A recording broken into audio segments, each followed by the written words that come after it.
ملک ریاض اور NCA میں خفیہ معاہدہ تھا کہ پیسے سپریم کورٹ میں جمع ہوں گے۔ تحریک انصاف کے چیئرمین عمران خان نے کہا ہے کہ ملک ریاض اور NCA میں خفیہ معاہدے کے تحت 190 ملین پاؤنڈ سپریم کورٹ میں جمع ہوئے جو کابینہ کی منظوری کے بغیر پاکستان واپس نہیں آ سکتے تھے۔ ٹویٹر پر صارفین سے بات کرتے ہوئے عمران خان نے دعویٰ کیا کہ القادر یونیورسٹی کے لیے ملک ریاض کی زمین عطیہ کی جس پر مئی 2018 میں ٹرسٹ نے کام شروع کر دیا۔ عمران خان نے کہا اسی سال دسمبر میں ملک ریاض اور برطانیہ کی NCA کے درمیان خفیہ معاہدہ ہوا کیونکہ ملک ریاض کے اکاؤنٹ فریز کیے ہوئے تھے۔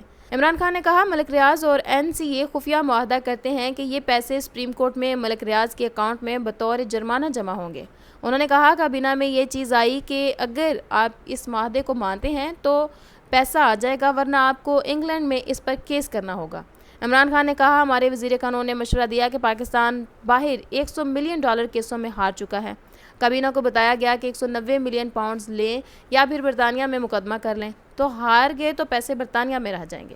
عمران خان نے کہا مجھے ذاتی طور پر کیسے فائدہ ہوا، پیسہ سپریم کورٹ میں پڑا ہوا ہے، نیب کیس کر دے، القادر یونیورسٹی سے بھی مجھے کوئی فائدہ نہیں ہوا، میں تو اس سے کوئی تنخواہ بھی نہیں لیتا، میں صرف ٹرسٹی ہوں جس کی کوئی مداخلت تک نہیں ہوتی۔ عمران خان نے ایک اور سوال کے جواب میں کہا پاکستان کی سپریم کورٹ ہمیں بچائے گا کیونکہ تقسیم کے باوجود سپریم کورٹ میں دونوں طرف زبردست جج ہیں اور یہ وہ تباہی نہیں ہونے دیں گے۔ عمران خان نے کہا حکومت میں آ کر نگران وزرائے اعلیٰ اور IGs پر کیسز بنائیں گے۔ عمران خان نے یہ بھی کہا کل چانس ہے کہ مجھے گرفتار کر لیا جائے۔ عمران خان نے کہا میں نے آخر تک جنرل باجوہ کے ساتھ کام کرنے کی کوشش کی جب مجھے پتا تھا وہ سازش کر رہے ہیں۔ عمران خان نے کہا موجودہ چیف سے بھی میرا کوئی اختلاف نہیں لیکن وہاں سے کوئی اختلاف ہے تو وہ ہی بتا سکتا ہے۔ عمران خان نے مزید کہا میں فوج کی تنقید اس طرح کرتا ہوں جیسے بچوں پر تنقید کرتا ہوں جس کا مقصد